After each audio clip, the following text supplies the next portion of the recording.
Welcome to MMA Wales Podcast. This is episode 10. My name's Rhys Bell. My name's James Wallace. This is Brett Johns, UFC fighter under rank number 13. Is that it? After a loss, yeah. After a loss, he gone up. Got up, no. And James Lilley. No ranking. No ranking. Have a go at anything, Lilley. Who's fighting on the up and coming adrenaline event in the Grand. Adrenaline at the Grand. Adrenaline 2. 1000. Yeah, so I'll have to do that. You have to start numbering them. Yeah, I'll count down my name because I stopped thinking of names in the end. I just thought. I tell you what, we'll forget about names and whatever it is, we'll just call it that. Yeah. Do Roman numerals. Yeah, well, listen to this, I got the Grand 2 coming up, then it'll be 10B2. You know what I mean? 2. And then just do it that way, it's easier. Yeah. So the Grand 2 coming up. Obviously, the Grand is the bigger event. Massive venue for us. Probably the biggest capacity venue in Swansea because it's over 1,000 seats. Yeah. And we get 14 tables on there. So that's 105 people as well. So I don't think there's anyone else in Swansea can hold that. So that's once a year. Loving it. You come last time, Lildon, there was a supporter. I did, yeah. Big Mike or a drinker. Yeah. No, I would drink it. Well, no. It's not like you. Good as gold. What did you think of the event? It was good. I like the VIP areas because you can't see the crowd either, can you, from where the tables are? Yeah. So it feels like you're in like a private show, innit? Yeah, people don't realise how big, because that's the biggest question I get about the Grand is, where the table's going to go? Yeah. And I'm like, well, it's 60 foot by 40 foot, 45 foot stage. Anyway, on there. You can't see that. That's your idea, and then they block that off. And it is set up very well in the Grand there with the VIP tables. It feels like like you said, you're in like your own little room watching fights. You forget then there's like seating all the way up, but they can see the show as well. Sausage rolls. You didn't bring sausage rolls to a table last time, I remember. Right. Everyone else had sausage rolls, we didn't have sausage rolls. Big black mark, that is. He was definitely not drinking because he was eating. Alright, mate, I'll get you sausage rolls next time, okay? So as I was saying, we could put the curtain shut and just have a table with a show with tables and a VIP. That's how big the stage is. So again, a big venue. You probably couldn't get that many people in any other event because they don't put tables on the stage. So we loved it last time. I think everyone loved it, so it's coming back. I think it's easier to get people to come to that event than any other event because it's different than it as well, like in a theatre setting. It's not a bad seat. No. It's a cracking venue. And I think a pretty good fight card together. I worry it's a bit big. There's a bit too many fights in a minute. It's always good with a show though to have too many fights and too little. Yeah, absolutely. Yeah, because you get pull-ups and stuff every 5 minutes. Keep interviewing Brett Johns all the time. during the breaks. In between rounds, get Brett up. But at the minute we're on 19 fights. It was 20 until earlier on today. So 18. The next couple of weeks that's the one, isn't it? Yeah. But so 19 fights, which is fine. There's a couple of people I promised fights, so I will, if they do get confirmed, there's a couple in the making, and then they'll be on. Adrenaline always try and do a bit more fights anyway, don't they? Yeah, it's like I've seen shows with 10 fights on. Yeah, you know. I mean, it's all about like the staff you got, because they say, I've seen events like, right, one fight's gone out and then he's finished and you're waiting 10 minutes for the next one to go on because they got to go get them in change rooms. It's like our team is pretty good in having them ready backstage the next fight. You know, like as you say, the big events to Cage Wars and stuff, I suppose. UFC, they do have a break, don't they? Yeah, they do, They're they're ready to go, so we can fire them out as and when.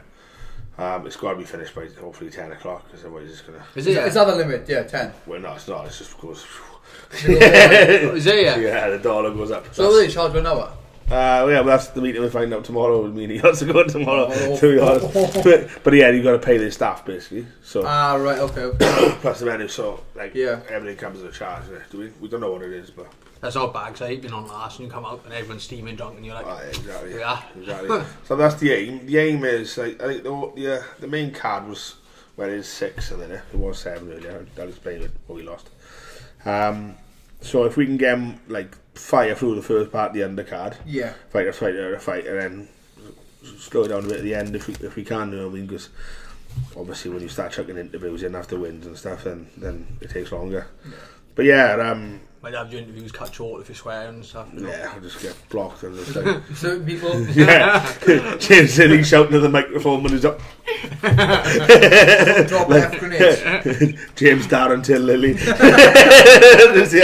Just need to give me a disclaimer beforehand. I won't warn me. But yeah, so no, again, 4 hours I think is a perfect amount as well. Yeah, for a card, definitely. For the show, and as I say, it's easy to work around at 4. Like I say, if we're a quarter of the way through the card after an hour, then we're not ruined. I mean, yeah, I mean, that's what you aim to do.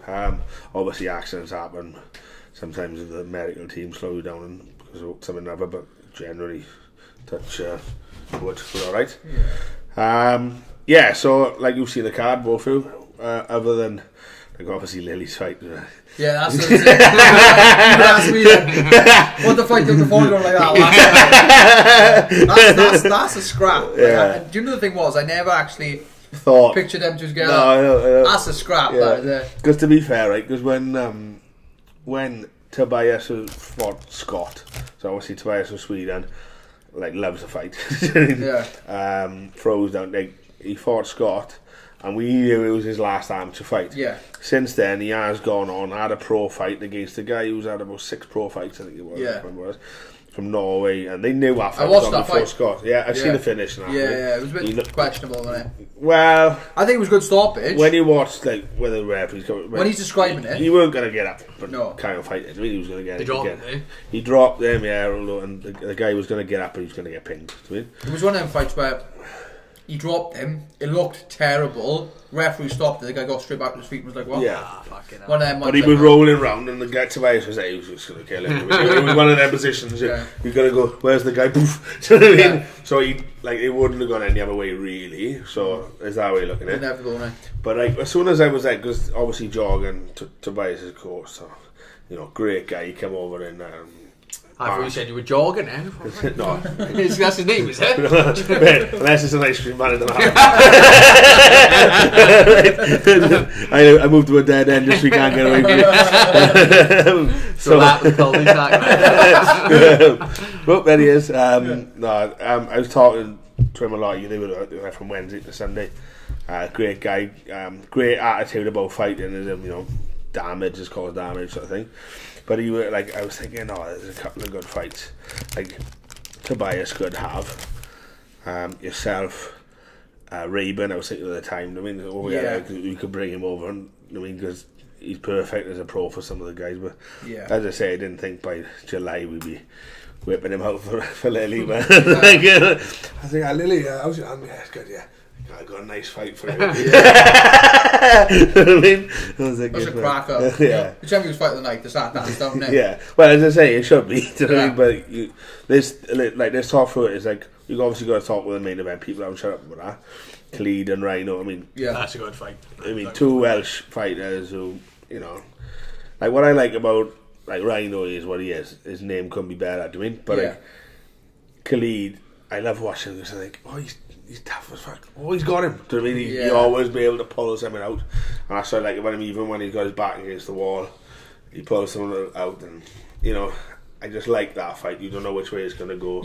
When he fought, I found that both really confident about it as well. Yeah, I found that with when he fought Adam Proctor. Proctor's brilliant. Yeah, really good. Like, what's he now? He's 8-1, 9-1. Yeah, the only loss. Yeah, he's 5-0 when he go into that fight. I think the first round Proctor had it, but in the second round, then Cleed comes in, takes his back and chokes it. You know what I mean? So he's always been that guy, though. That's what I like about Cleed. He's always been that guy where you can always watch. Certain fights you can watch and think, he's just gonna, he's losing this, But with Khalid, you can never cancel him out. Never ever. No. That's what I mean. It's like his last fight was a rematch against a guy he lost who was really good.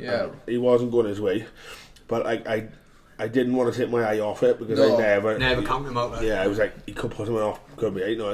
He's like he had time, but. Yeah, that Ross Houston, he's doing quite well. He was going to fight Lou, and I think that fight. He's a big welterweight as well, huge welterweight. But as I say, you can't take your eyes off him because it could be like that, and he pulls something off, which is great. And then under that fight, we got still Tyree. Yeah, Tyree. Good to have him on. Hard to get opponents. He's been a bit unlucky in the last couple of shows. Yeah, you wanted on Temby, didn't you? Yeah, we did one on Temby. obviously his full team fought, so it was probably best that he wasn't on it. Yeah. But as I say, it's hard getting big middleweight. No, I'm not saying big. Getting middleweights to fight, especially against people like Tyree. Yeah. So I mean, it's one of them, like, people like, oh fuck, do I want to fight that guy, you know? Less reward than it, you know. Yeah, exactly. He hasn't won, you know, he's due a win, like, he hasn't won in a while. He's a brown belt, he's tough as they come, and he's not to stop coming at you, like, I mean, it just doesn't sound exciting, no, for you as a fighter, does it? No. For us as a fan, great. Yeah. But, like, you know, and he was sitting there, like, do I want to fight that guy, like? Yeah, You know what I mean? yeah. And then you look at a picture and think, Yeah. This is going to be an hard shift. What's he going to lose? Yeah. But I like Tyree as well, like, you know, and he's in all of his fights. He's always comes to fight. He's a beast, like, he's a beast. I used to, you know, sparring, he won't stop coming at me. You know, yeah. He's always been like that, doesn't he? And he used to fight welterweight, didn't he? Yeah. Years ago, like, I know, it's crazy. he's an absolute. Like, you put him as a heavyweight now, do you know what I mean? But he's a middleweight, but yeah, he has fought a welterweight. He's fighting Ashley Gibson, though. A couple of losses, but I think he's got like the fastest knockout in British pro MMA. Is he? Yeah, it's like 3 or 4 seconds or something. He took it on 2 days' notice as well. Wow. So, was he? Like a nice payday, yeah. Yeah. In and out. He put a status up saying, phone call, 200 miles, yeah, now. It was someone like X amount of money, I can't remember what it was. 4 seconds later, I'm picking my check up. He was like, nice. Yeah. But, so obviously. What team's he from? I don't know. I speak directly to him. To be honest, I'm missing a couple of teams on my card. I got to find out. Yeah. It's right. England, Sweden, England. Wales. Yeah. It's easier to sell to people now, isn't it? You're in country versus country, especially when England. I like it that way though. It's good. Yeah, that's what I mean. Because we got Wales. That's what I've done. Set up with the team because you're always Wales now because you're in the UFC fighting against Sweden. Let's talk Sweden, Wales. You know, like. If you put KGB or CRA, then you've got X amount of supporters. When you go Wales, you've got the whole fucking crowd. Yeah. So that's what. Townhill, I want. Yeah, Townhill. Townhill. Yeah, that seems to. Townhill versus the world. Who was that? From the mean streets of Townhill. Right, you're right. That was the first was player it? show. That was it. I thought it was. He said, "Where you from?" I said, "What down here? Mean streets of Townhill." And he said, "That." But who done it? What's his name? John Andrews as well. When I have the bottle of vodka. When he forgot my nickname, didn't he? He just said my middle name. Went, James Dean Lilley. My birth certificate, baby. I've never heard someone say the middle name. You forgot. I could see him going. He was steaming. He was. That was on that Biffy show, was it? Yeah. That Penland Soulful. Yeah. The dreams are made. Classic. Yeah, I got that. Your first title. I got filled into there.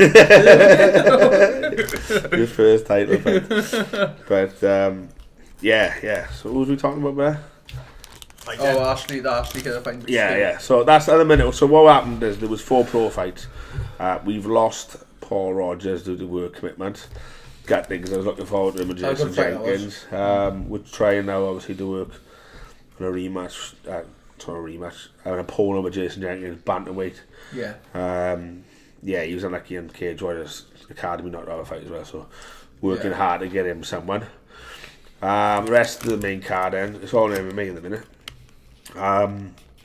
Right, Shane Price. He's fighting Alexander Gustafsson. Andreas. Like you said, Alexander. I know. So right. Shane's fighting the former UFC title champion. Yeah, so like number 3 in the world.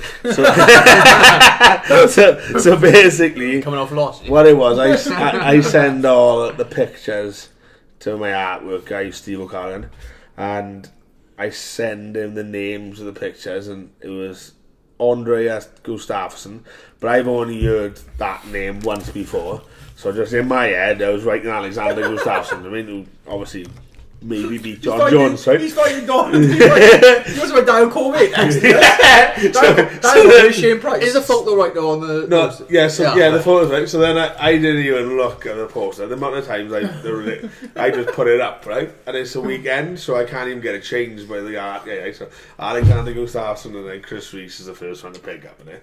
You know what I mean? He never comments online, but he sent me a picture straight away, screenshot. Not really happy about Shane's fight, mate. I was like, fuck, I tell you what, fuck it. It's good advertising. People will notice I'm more the actual thing, like. I exactly got to get sacked with the UFC. Yeah. And then I'm going to get sued, like. So, but it started good conversations, and Marty Swindle's got on it, and you know what he's like. And he must have had a couple of too many changs out in Thailand. But, yeah, so that was that. But I'd say that fight, okay, so I was with Shane training this morning. Obviously, Shane, brown belt jiu-jitsu, like, it's like trying to grapple with a Komodo dragon, isn't it? Yeah, he's strong as an ox. Yeah, strong, like, doesn't stop training. He goes on holiday and then daily puts up pictures and videos of him training in different famous gyms. Like, I'm like, mate, I go on holiday, get smashed. Yeah, I'm drinking a famous bars. Famous bars. Top shelf. Yeah, what famous person does he look like? See him, he's doing like he's doing some kata and Machida's gym. And the next day he's with Freddie Roach. Like, so, but that's Shane, and he lives for training and fighting. So his grappling's obviously, elite. Fighting Andreas, who is a Greco-Roman wrestler. Was he meant to fight him before? He was meant to fight him before, and Andreas had a concussion from training on the Sunday before the show. And then, this is where it got confusing for me. See, Alexander Lindgren, this is where I see where you got now. Alexander Lindgren stepped in and fought, and Shane beat him by armbar. So Andreas is now with Jorgen's team. He's changed teams. Okay. Yeah, so obviously the transition was as soon as we matched Robin Roos versus Elliott. Yeah, that was on the card. Yeah, so I like that Robin. She's a nice guy, isn't he? Yeah, it's a good fight as well. That was when his tape come undone or something in the fight with him and Will, or did Will not have tape on?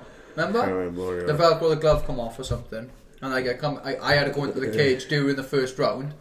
The referee stopped them, and I've never got into the fight other than in between rounds. And I walked in, and he goes, he just looked at me and went, "Hey man, taking Will's glove up, like crack on, lads." Hey man, hey man. But yeah, good guy. I mean, him and Will had a good fight. I mean, I think Will had a bit of ring rust. Robin was really cautious in the jiu-jitsu game. Treating him like specialist or electricity. So I think Will is, but he had a bit of a bad day, Will. But as I say, Robin had a good day as well. It was a good fight. We always knew it was going either way. But as I say, Elliott's fighting Robin now, who's a different fighter. Completely. You can't compare Will and Robin. They're completely different. Yeah, that's what it is. I mean, like Will, in his fight, stands off a bit cautious. Elliott doesn't. Yeah. I mean, his runs and him not getting tired. So his fitness is second to none. Ridiculous. So so that's a good one. And then as I say, Alexander Lindgren's coming over to fight Will now. So there at the moment is our main card. The other fight I'm trying to get on the main card, so that would make it 8 if we meet match. Jason is Caleb supposed to fight for a British title. Is he? K1, yeah, but we're just struggling to get opponents. Started summer holidays, so it could be postponed till the next show. Yeah. Which we'll talk about later, I suppose. But that could be added on. If not, he'll do something else. Caleb, he's not bothered at all. Oh, he's sharp, Caleb is. Yeah, at the moment, I think we need to just get him out there, Look good the other day as well, didn't he? Yeah. He had a boxing fight the other day just to put him out of his comfort zone, and he stopped the guy. Did he? I might do again if I can't get him the K1 fight. Check him in a boxing fight, take his kicks away. Yeah. Because he's good at range, isn't he? Yeah. So as a coach, I like to say, right, well, let's take that away from him. Yeah. See how you're doing there, you little bugger. Yeah. So, he always performs, doesn't he? Yeah. Always performs. He just come on, Caleb, you up for it? And then he goes out and just punching the guy's head in it, right? Where's that come from, They're calling his name out and he's leaning against the wall. Everyone else is excited. He's like, yeah. I'm never like that, no. No, you're screaming. I'm always panicking. Yeah. But so that's the main card in the minute, what do you think of your opponent then? An old sweat, mate. No, I said you offered me 2 fights, and I said which one's the other one, and you said the other one. Yeah. Where you got to be in that. He's going to come and fight. That's the fights you like, though. He's going to come and fight, like, you know, so... Like I said earlier, I'm not going to tuck him up. I mean, you know, but he's not having easy fights. Nobody is, isn't it? No, yeah. I mean? And, you know, I know you can't neglect the ground game, like, but, you know, that's what people want to see is me and someone smashing lumps of each other. You know, again, we talk about Shane and Andreas and why we like that fight. Yeah. It's because... It's the opposite. They elite the grappler. Yeah. I mean, it's the same as him. He's going to start punching and kicking, he's going to start punching and... Yeah, jumping knees now and flying spin. He's going to think he's going to come and start punching. He'll have a shot. Just start lighting him up. How do you feel training is? Yeah, good. Like, you know, I said we haven't had a long camp. I'm always fit. Like I'm always in the gym. As, you know, my hand was playing up. I had a couple of other fights in the pipeline. Just had it in the bags and just been running since then. So. I'm feeling good, like, to be honest. Yeah. And I like this fact because apparently, you know, he was a good amateur and a good prospect. So there's no pressure on me, like, so. No. Just. Well, I think that's the beauty of having real fights. Yeah. You know, you're not expected to win. People hope you win, but it can go either way. Yeah. And this is why, you know, I spoke to people who've had a hard fight. And the last minute they've got to pull out and they've been given someone easy. Yeah. It happens. It has happened. And them people have been more nervous about something happening against the guy that they're supposed to be guaranteed to win than against someone who could beat them up. The other fights you see people say I didn't perform well because they're either too relaxed or something else, or because they go in there with a bit like pressure in the wrong way. Yeah. Now when someone goes in there and you're like, it's going to be a good fight, there's a different pressure. I rarely see people walk away from my shows after a fair match, lose and be gutted about it. Yeah, it's the thing as well. Like, you know, you don't want to be trying to flog tickets to your mates and, you know, your family and friends for them to come watch you start something like 30 seconds. Yeah. Like, because my mates have been coming to watch me so long now, they don't care if I win or lose. They want to go for the entertainment, so exactly. That's the thing, like, you know. I want to see you get punched in the face. Yeah, that's what I'm saying. They've been sending me messages there, like. Tell them the message about tickets. You've always fought like high level, you know, opposition. Last MMA fight was Commandant. Yeah, exactly. And I was nagging Dino for that. As soon as I stepped back in, I seen him fight Marley, and I was like, I won him. He was like, oh no, we got to progress.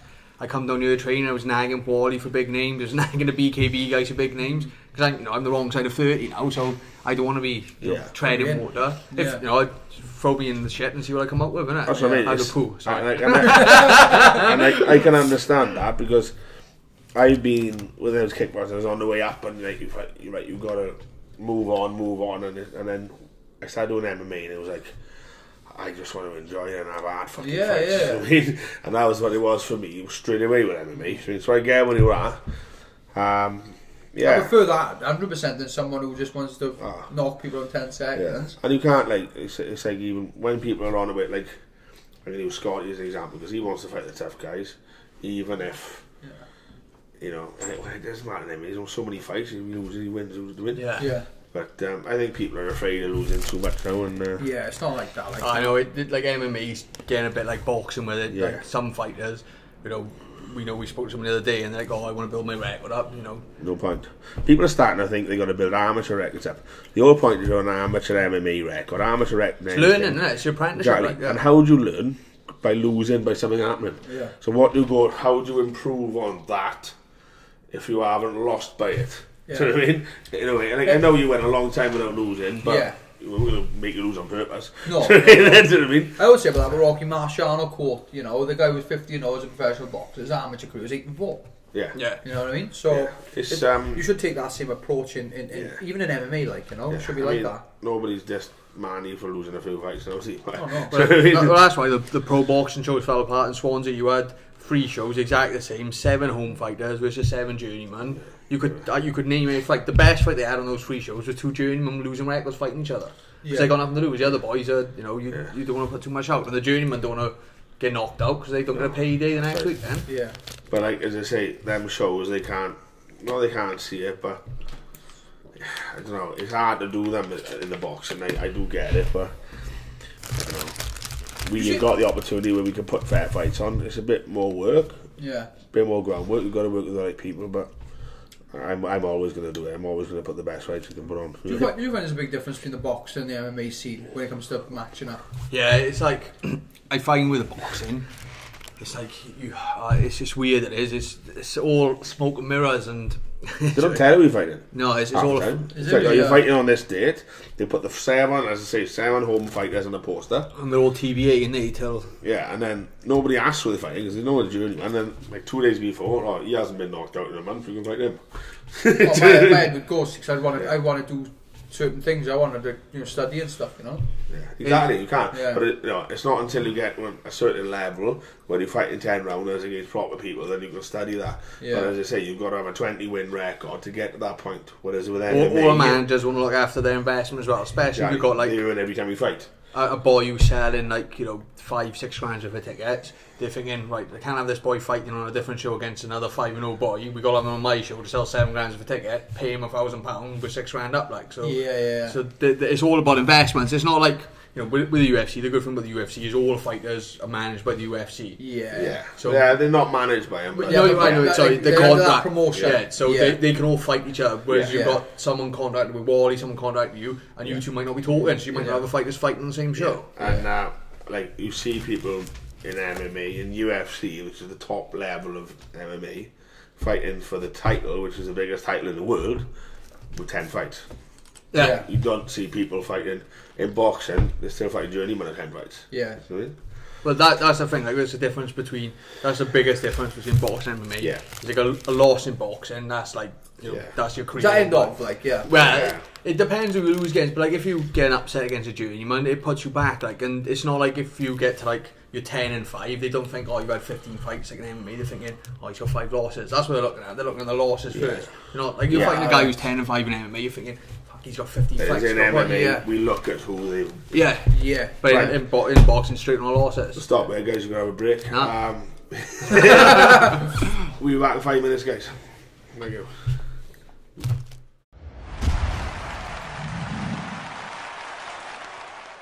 Welcome back to the MMA Wales Podcast. Stay with Brett and Lilley.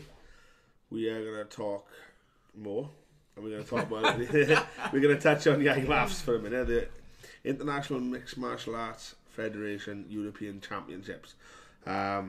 Strong Welsh part of the British team. It's like 9/10 of the team. 9/10 of the team was Wales. Was it Wales? That's the word. I didn't want to say it wrong. Contingency. Contingency. A lot of our Brett's teammates and our friends. So a couple of pull-outs, Brett, when I had that just before. Obviously, Ash Williams. Ash broke his hand. Now he's had three casts since then. Ironically, he told me he said he was throwing big punches. Yeah. and it was hurting, so I don't know what happened. I don't know what happened. He just come into the did he tell me? He just come into the session, he's got like a pink cast on. I was like, are you going to be fighting next week? He's like, yeah, nah. But he's got a big sub-only... He's got a couple of big sub-comps. But he got a big one on Polaris, isn't he? Yeah, Against... Ishihara. No, sorry, it's not Ishihara. Ishihara fought the UFC last weekend. Oh, I gotta get this right. I can't say his name. Footlock guy, amazing. I can't say his name anyway, so I don't want to bother. Yeah. And I know. But yeah, so he said like... Imanari. Fuck. So that was the... Not the reason he pulled out, but he had to pull out in a way. But as I say, he'd rather concentrate on that. Yeah, I was which we get because he's a specialist. For Ashley, I think that was more important than the Euros. You know what I mean? It's a World Cup, anyway. It's a huge fight. It's probably the biggest one he's probably had ever. You know. Oh yeah, definitely. Go back to even like EBI when he fought Gio, like that was a huge fight. But I think this is another step up. Massive. But as I say, he's off. Essentially, it probably happened at the right time because if it would have happened, I don't know how he done the injury. He told me he was punching, it was hurting, but. That's not how we done it. Yeah. But if it would have happened the week before Polaris, it would have been a bit of a bummer because he would have been firing on all cylinders. Yeah. By then he could be fine. Mind you, he's grappling with it now, mind. Yeah. He's grappling with the cast on in training. I've seen Mike Edwards grappling with one hand before, and he just you actually take his hand up like that. Oh my Mike God. Was that? Have you seen Toy Soldiers? Yeah. Have you seen about the monster, the big what's his name? Got a crazy spinny one, and there's a guy who's just got a rock as a fist. Yeah, I know. And I call it Mike Edwards from now on. Yeah, Mike Edwards is. Yeah. Well, no, one day, right? me and Mike used to train together every day, and I picked him up because he couldn't drive because his ankle was so bad. He crutched himself into my car, jumped in the car, crutched into the gym, put him on the side of the mat, rolled onto the mat. That's better, come on in. We just rode. Yeah. We rode. I mean, he stayed on his back the whole time, but yeah, he carried on rolling. Fight was fighting. Yeah, he's ridiculous, isn't he? But as I say, you know, but these boys, you know, it's like they work around it anyway. Yeah, they work around it. But yeah, as I say, that's what's happening with Ash. Ben, I don't know exactly what happened to Ben. Yeah, Ben did that with me. Okay, Ben's so it's your fault, is it? It's my fault that Ben didn't go. That's fine. It's not my fault. It's Ben's hips. Hips, is it? Yeah, what happened was he shot for a takedown, and I sprawled, and I must have, like, obviously he sat back, and it's more or less his groin just kind of went like that. Wow. Oh. So he really done it bad, and it was just sort of a sprawl it was, but like the sprawl was fine, his shot was fine. It was just the way he was when he shot. You know when you shoot for a takedown, you sit back, and I cast my weight into it, and then foot slip sort of thing on the wet. Yeah, a little bit. Yeah. So I felt terrible for him because obviously that's what he had in mind, and he looked in good shape. His weight was probably the best it's been for fighting. Period for 61 kilos. Did they let him move the entry over to the Asian? Because it's expensive these days. They did ridiculous prices. It's 660 quid to enter, right? Yeah. And you get all the kit, you get the hotel. You've got to pay for your flight on top of that. Yeah. So that obviously, you know, it depends where it is. If it's 50 quid, great. If it's 500, it's... But I know they let Ashley move his entry over to the Asian Open. Oh, they might do that. So they might have done it because Ben was a bit later on. Good thing is, I was with the boys do like a load of GoFundMe pages. Yeah. And obviously everybody that's donated to that.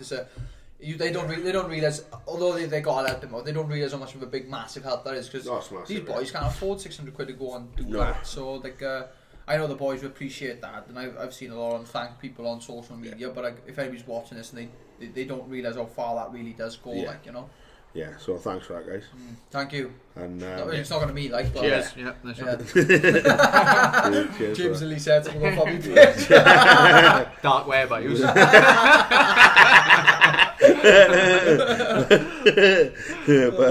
But that's what happened with Ben. Yeah, no one else pulled out. Nobody else there. No, it was obviously Will. Will Davis went out. Okay, so Will had a bit of flu going up to it, but you know it didn't bother him. He was doing loads of sparring. Yeah, that problem. He did before he was getting in the cage, but then not so much after. But he went out and lost in the first round. Yeah, did well the first round, didn't he? Won the first round of the fight, and then just like I don't know exactly what happened, but just had a bad second and third and lost. Lost decision. Well, Scotty won his first fight. Yeah, it looked really good. And he could have been out because he was injured. But, Oh no, that's the thing with Scotty. There was a massive status after the fight, and he put down, obviously, like, you know, it was just the way it was, the way the draw went. He ended up fighting the guy who eventually won the whole thing. Not once in that whole status did he mention the fact that he lost his leg because of a horsefly bite, you know what I mean? He didn't put nothing like that. He had an open wound on his leg about 3 weeks before, about this big. Oh, it was crutches, honestly. Until, I think it was, like, I said to him on the week he was going, because they fly on a Saturday, it's on a Wednesday. Yeah. I said, how are you feeling? Oh, I said, I started back training Monday. I'm right now. I said, you had 3 weeks off. Yeah. I'm right now. I've been training since Monday. Yeah. You could have 5 fights next week. Yeah, I know. But that's exactly what and he would have thrown it. He would have done every fight. That's sure what Mike there, you know, like people fighters fight at the end of the day, like, you know, and he's one of them. He's like the type of guy who you see in the gym, and if he's got an injury, he'll work around it, you know. He takes it a bit too far sometimes, because you're talking about, like, we talked about this the other day, like, nothing bothers people to fight real fighters, but you know, Lilley, like, he'd have a bad hand, he'd keep fighting. I mean, I punch him in the face and he's going to want to punch me. Scott, he was smash him in the face. He wanted to get a nasty one. I'm like, no, come on, we gotta have a little bit of a Scott. We gotta have a little bit of like grit here and like I want to kill someone. I mean, was he? I think we said like that guy. We're sparring like, and when he. Out of everybody in the gym, the only person you don't want to hit you is Scotty. You don't want Scotty to hit you because when he puts a bit of power behind the man's, they sting like they hurt. And like another thing as well, he lost the second fight. Obviously, he won the first, got into the second fight, and lost against the eventual winner. Not that Scotty cared because he wants to beat everybody. But what I liked about the fight was, I said to Scotty afterwards, Yeah, he was disappointed. Of course, he wanted to go out there and win gold, but you have to take things in consideration, such as his terrible injury. I've never seen anything like that from a horse club. Ever. I've never seen anything like that. Move it to the abscess. Yeah, he had to get it packed about 4 or 5 times. So he said to me, he's just right, I'll have shin pads on, the doctor won't see. Like, mate, your calf's being packed. Yeah, he did really well. I thought in the second fight, you've got to take it with a pinch of salt. There's a lot of negatives of losing, but there was a lot more positives, in my opinion. Scotty fought against his weakness as a fighter, someone who's going to come on and wrestle heavy, and I felt like on that fight that was the best I've seen Scotty deal with his weakest style. Do you know what I mean by that? Yeah. It was his weakness, and like he dealt it's quite handy having you in a gym, isn't it? But yeah, something like a Ukrainian wrestler. Yeah. Looks like a Ukrainian wrestler. Ukrainian Welsh wrestler. Yeah, no.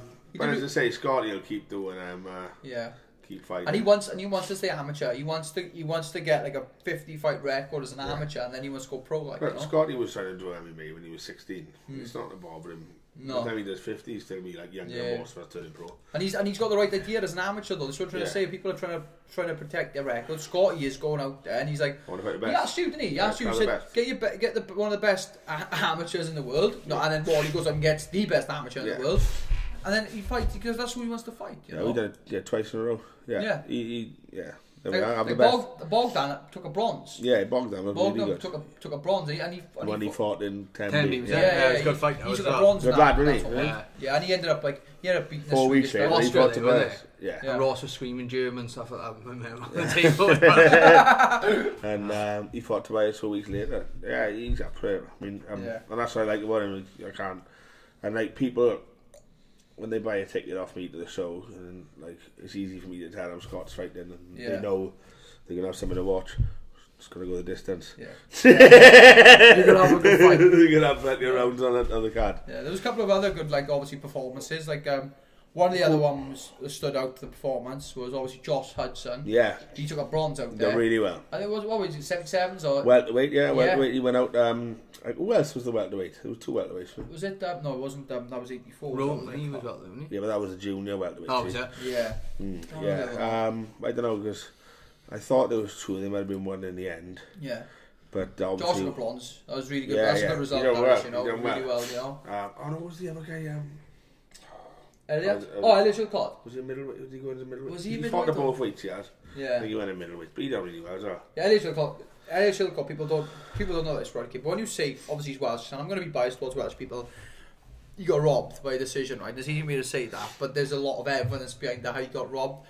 He got robbed in a fight. The 2 judges that scored to the other boy have now been banned from judging for 2 years because of that initial decision. Yeah, but they won't overturn it. No, they won't overturn it. So obviously Chilcott got robbed there. But like, you know, like for me, you can't overturn decisions. You know, once it's done, it's done. But that's not in a tournament because the next day they're fighting again. Yeah. Too late. Oh, they were in the final, like was it? No. Right. This is why I'm sour towards it because these boys spent 600 quid to do that. Yeah. You know, and then what's happened is you got some guy then who probably hasn't done a day of MMA in his life. He's judging the show and he goes, I think he won. When it's blatant, you know.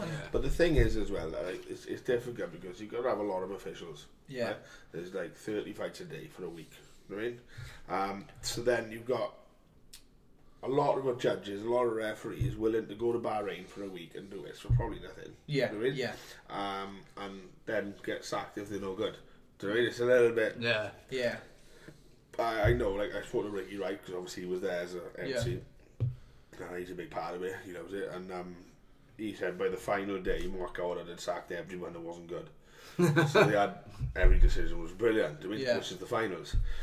So obviously, Goddard is being relentless in getting rid of the people who are no good. So it will iron out and be better. Yeah.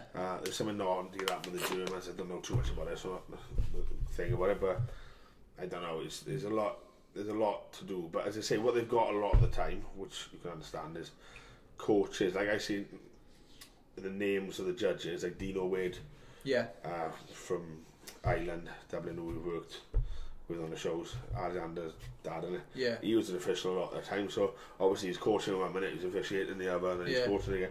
You know, they got to do that. Yeah, he's a big part of the. He was there with he was there in Eden's show. He was there? Yeah, he's a big part of the wrestling company, the Brave Iron.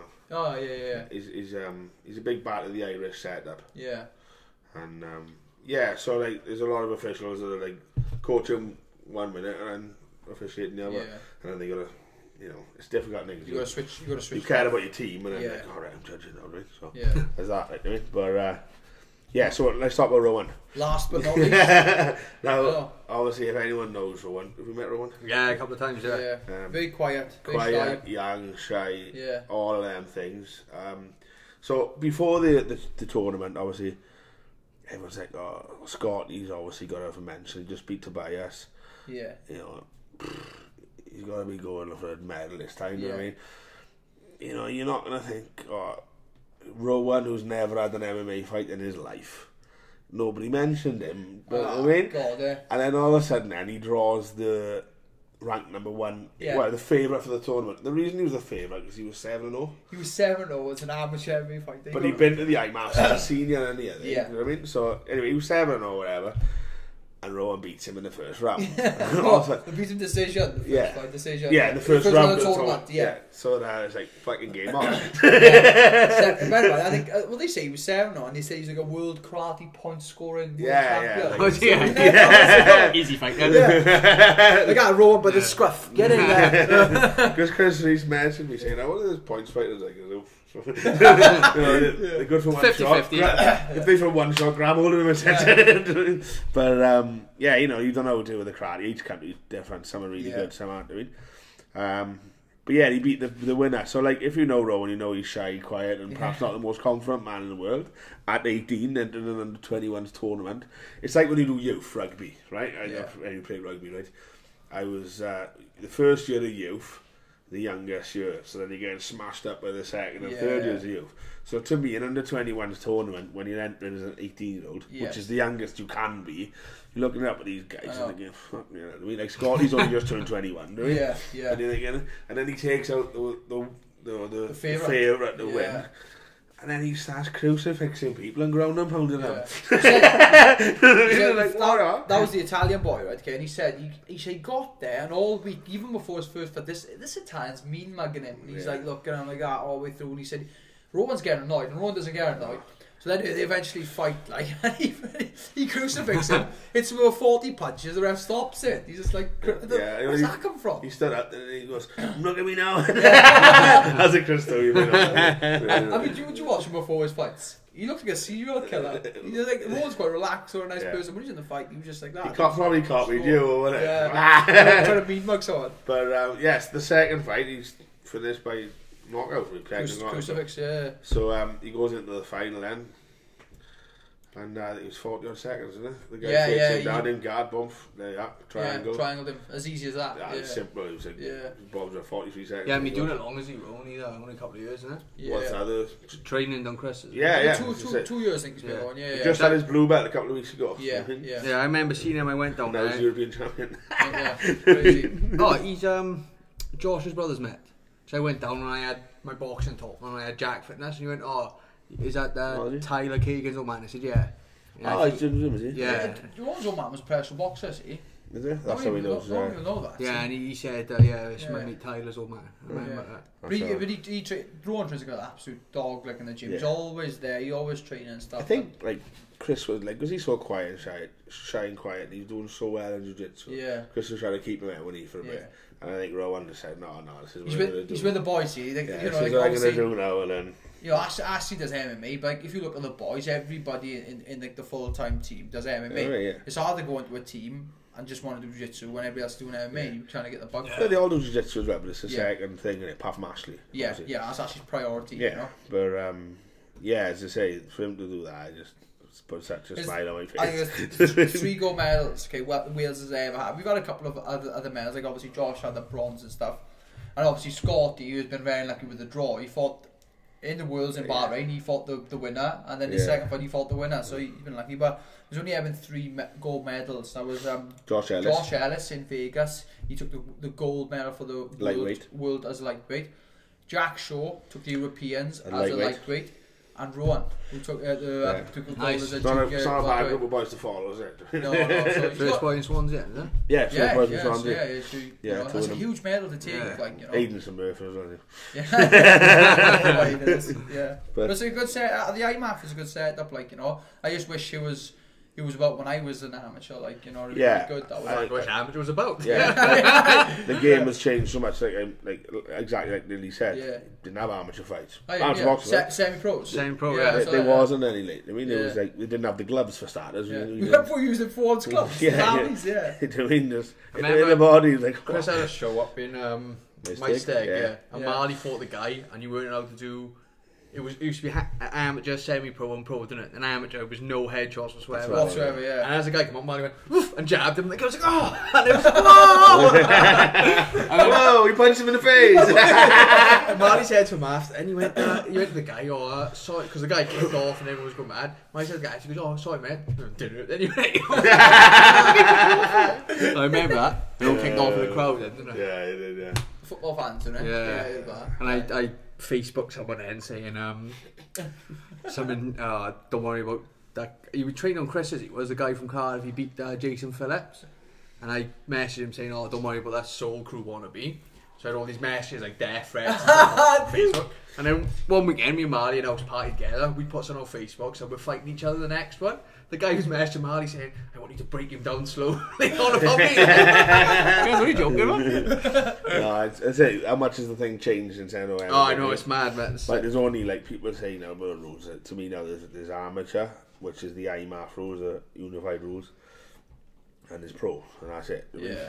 And it's an easy transition, and it's like, the biggest transition is the 5-minute rounds and the elbows to the head. Yeah, I think, you know, well, there's not much more than that. And then these elbows, Yeah, but as I say, it's better now. 100%. It's a lot better now. Right, so that's top of the IMAF. Is no one? Was anyone else? We didn't take any other juniors. Oh yeah, no, sorry. We took a thing. West Wales, CRA West Wales. Oh, yeah, right, yeah, okay. So this is a mad one. Chris Blake. So, Chris Blake went out as a light heavyweight. He's super strong and stuff. And on the Sunday, I'm on Facebook, and Cathal Manning puts, I've got the English guy. Now, I know Cathal was out there as a light heavyweight. Yeah. And I thought, he's on about Chris. Yeah. So, Cathal, I fought about 8 years ago, maybe 10 in kickboxing. He beat me. I only lost 5 kickboxing fights, and he was one of them. I don't get me wrong, short notice fight, blah blah. But he went on to become amateur world champion. I think he probably had 40-50 amateur kickboxing fights and fought the best amateurs in the world. Yeah. And I was like, that's not the best draw for the first fight. Chris, you know, Chris was well known as an amateur, like, I mean. Yeah. So I messaged Chris Reese saying, Chris, I think Chris Blake should take him down, because I know, like, you know, Chris is strong, blah blah. But yeah, it's again, like, I spoke to Chris Blake the other day, and I said, oh, well done, mate, for fighting Carful. I said, you know, he's great, and he stopped Chris with body shots. Was it the first round?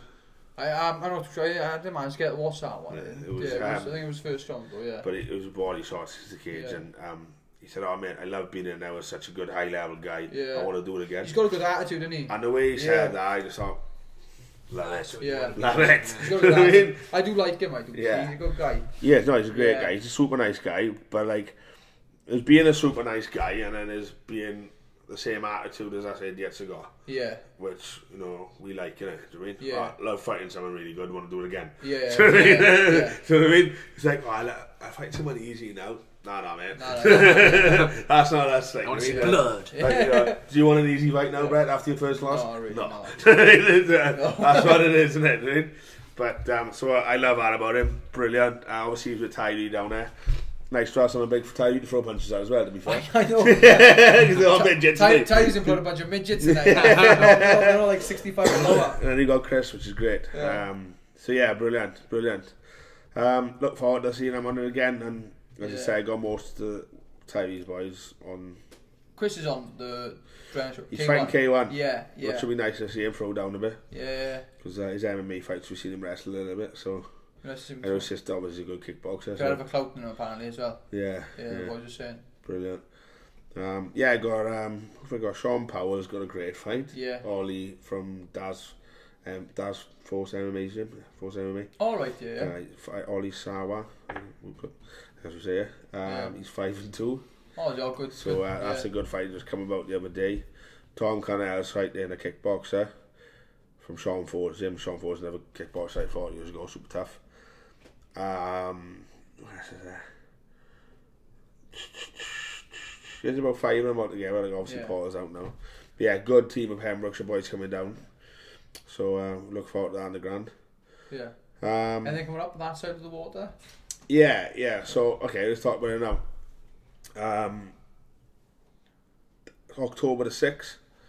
I was in England now. I'm gonna fuck my head. October the 6th, we're going back. I was going to announce it now anyway. We haven't done before. Can't wait. It's going to be much bigger than next time. Last time, this is why I rang you the other day. Seemed really wired on. Make sure he was around. Make sure everyone's around. I'll be there. October the 6th. We're going to put twice the size card on. Yeah.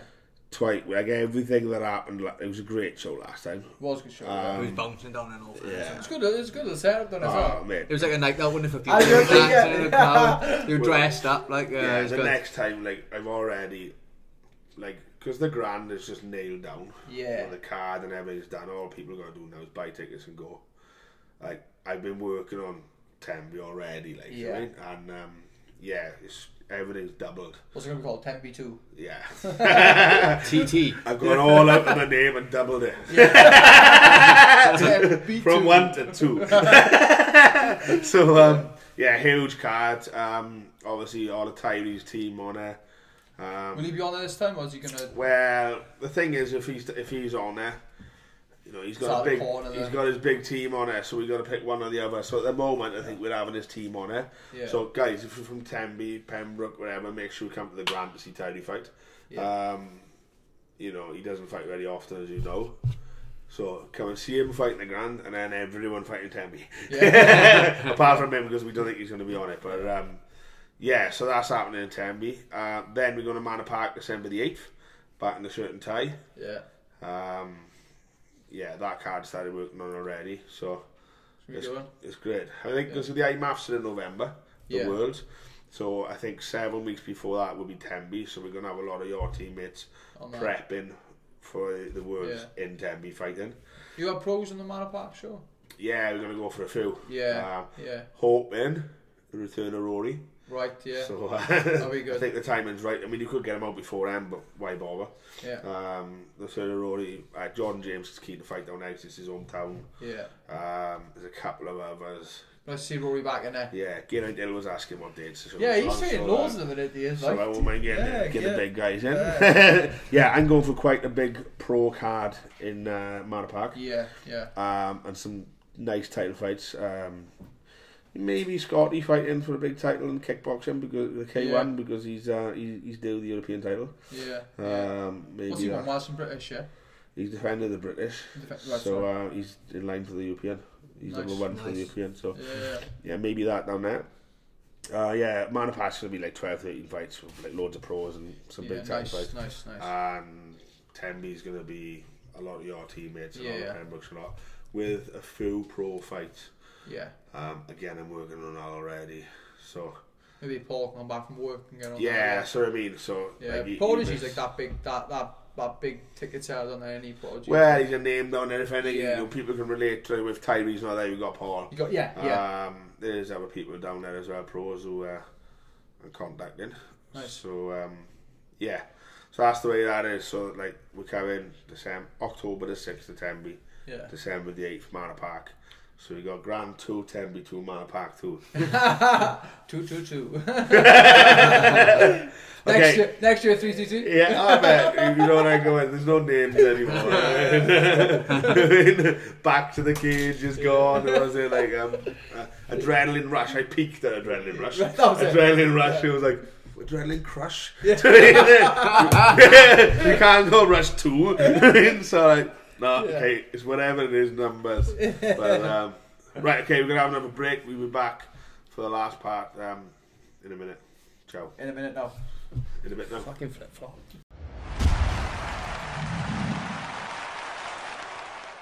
Okay, welcome back to MMA Wales Podcast, episode 10.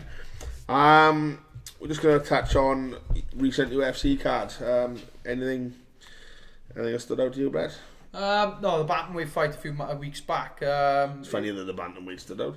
Yeah. It was Marlon Moraes versus Jimmy Rivera. Okay. Yeah, Moraes won, obviously, first round switch kick knockout. He's done it twice. He did it just That's right, he's done it twice now, hasn't he? Yeah, he's doing it. The first one was a bit fluke. The second one he meant, like, you know, it was nice. So he's gone up. I think he'll be in the title picture. I tell you what, the ones that don't look like they mean it are normally the ones they really mean. Yeah. But he's looking for a title shot next. So I think maybe the winner of Garbrandt and Dillashaw too, potentially they'll get that fight. What rank is he in? I think he's gone up to like 4th or 3rd. You got TJ Garbrandt, and you got Cruz, and I think he's there. What's happening with Cruz then? I don't know. You know, I think Sterling called him up. Sterling called him up after my fight, and then he just. I think he responded, but like responded. Beating Brett now. I want Cruz. Yeah, he just filled me in. He's got I want Cruz next. He's got a bit. Do you know what's mad? I kept it all quiet, but that if I had beat Sterling, that was the name I was calling him. Was it? Yeah. And it's like as I walked to the cage, I was like, Sterling, I love a good. As I left the cage, I walked the cage, and he's obviously having the interview while I'm walking the cage, and he just went, Dominic Cruz, where you at? And I just went. I wanted to say that. I wanted to say that. So he stole my line. I haven't watched that. I watched the main event, the co-main event on Saturday. Yeah. Don Cerrone. Hell of a scrap hours. Leon Edwards looked good. Yeah. You know what I mean? He fit, man. He? Yeah, I think Donald doesn't like southpaws. No. But it's just because he wants to go in there and throw down and not think about it. Like, he is very technical. Yeah. But his technical things that he does day to day. But when it's a southpaw and you bring the kicking game in and stuff, it's so differently. I think that fighters have started to realise now with Donald, he's a very slow starter. Yeah. A super slow starter. Yeah, but what he done, he got under his skin and wound him up. Yeah. So they're making him start fast. Yeah. And then play that way. But I've never seen Donald wound up this much. Remember when he fought Nate Diaz? Yeah. Nate Diaz, his head was gone. He ran at him and just got battered. Yeah. Right? But, I always remember that first round, he gave him the finger, didn't he, the first round? And then the last round, then Diaz gave him the finger. Yeah. You know? But I think he doesn't respond well to that. He wants to go in there and just chill. Yeah.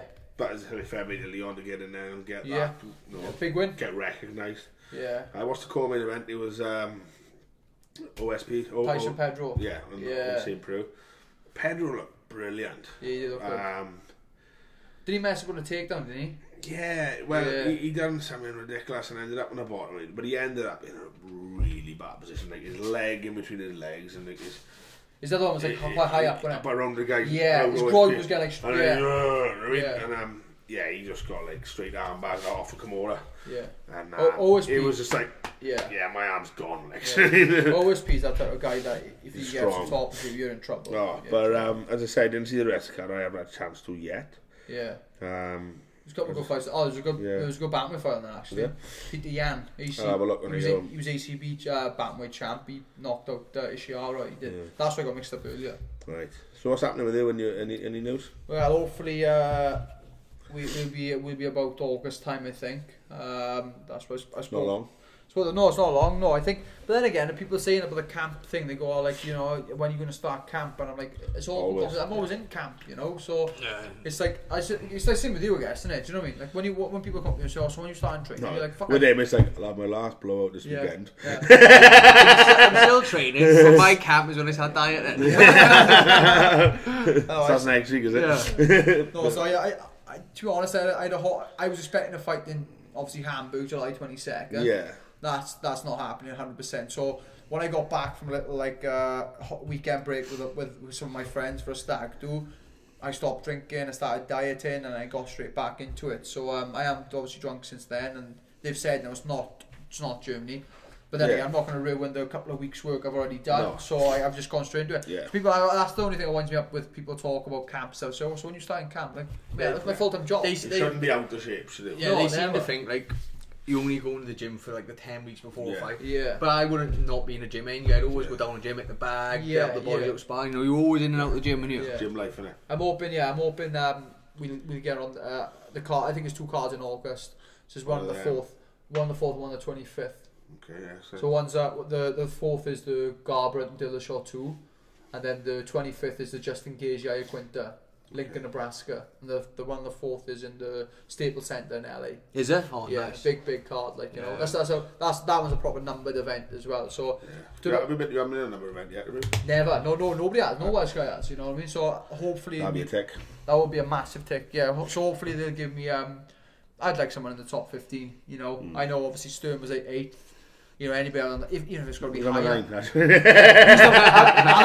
I'll have number 9. No, so we'll, like I said, though, it's going to be where they're going to give me. It's going to be a tough fight. But like we said earlier, you know, I don't want people like, oh, you want someone to bounce back. No, I don't want someone to bounce back. You know, the last time was a bad mistake. I want to make sure it doesn't happen again against someone the best in the world. So there's no easy fights, is there? No. I think with the UFC they try and like do it so like you've had.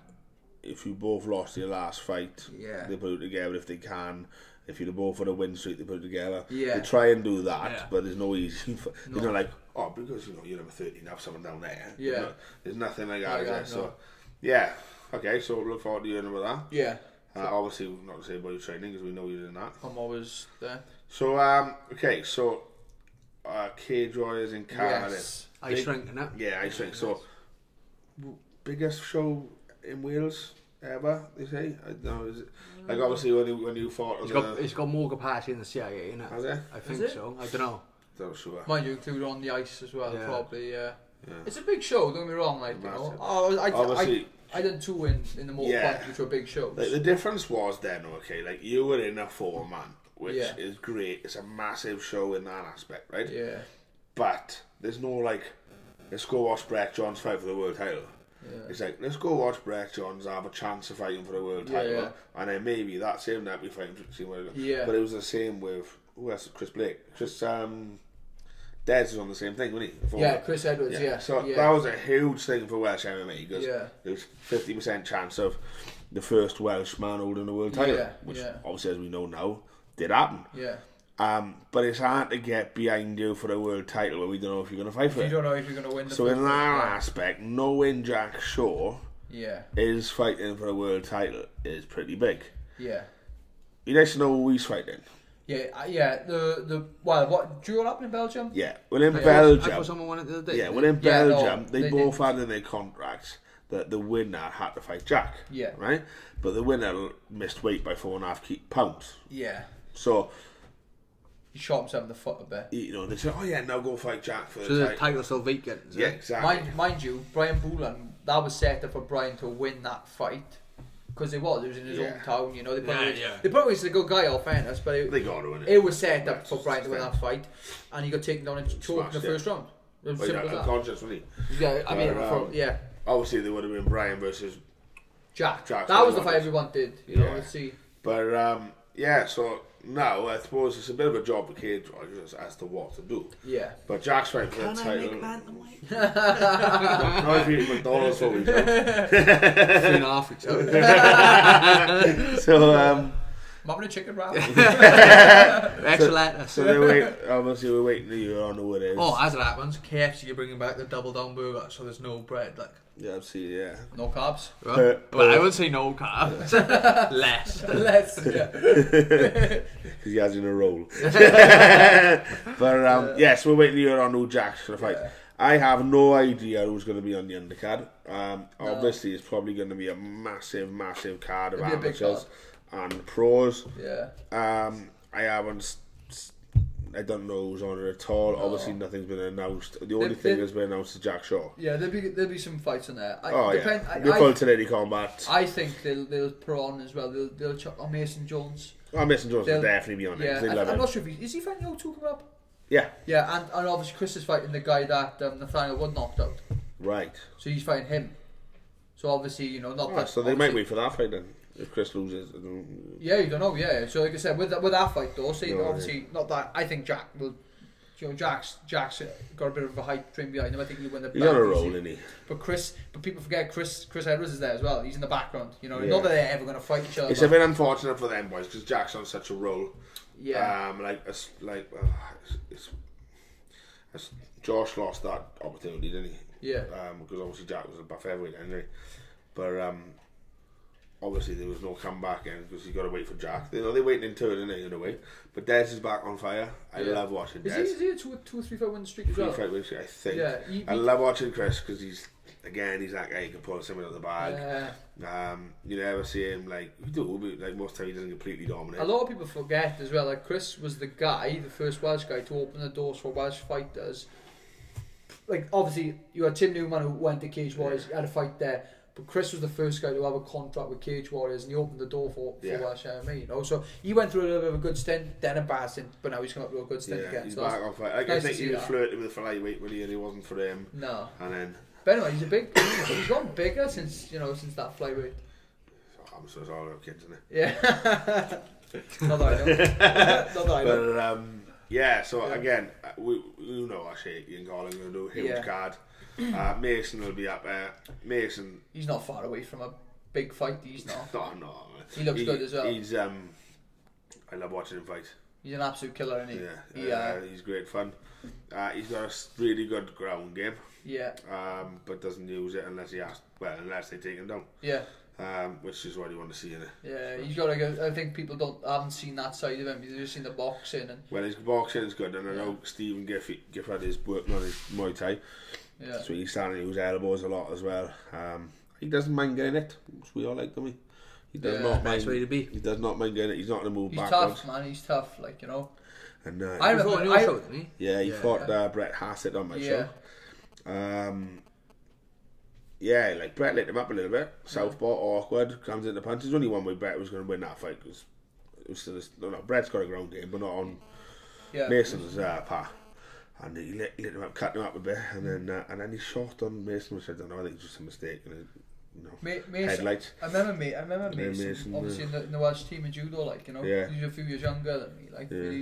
He always had potential there. He was always in the senior sessions. He always trained hard, and he always trains wherever. He's been a team alpha male as well. Trained there for a bit. Yeah, he's great. I love watching him fight. I was talking to his coach the other day, Greg Creel, and so we're going to get him on a podcast soon. I just like his attitude, really. His attitude for the sport. Polite and up for it. Yeah, and when he was obviously, not that he spoke to me, he spoke to a few boys, and he was talking about the ATT experience and stuff, and he wasn't he was just open about it. He said, this guy gave me a bit of a good spar, give me a bit of a turn. And I like that, when people just they're not afraid to say, I've been filled in loads of times, training, so. So I ring me. Yeah. But, so obviously we're going to probably hit the podcast to them and have a look at that. Yeah. As I say, big card to look forward to. Yeah. I look forward to seeing what they got to offer. I'm not sure the main card will probably come out before Jack's opponent, but that's good. So we'll touch more on that in the future. Okay, so last thing for me to mention is the Grand Adrenaline at the Grand. We are going to be working with Tanabe and MMA Wales on a live internet feed, so it's going to be broadcast live, available everywhere else.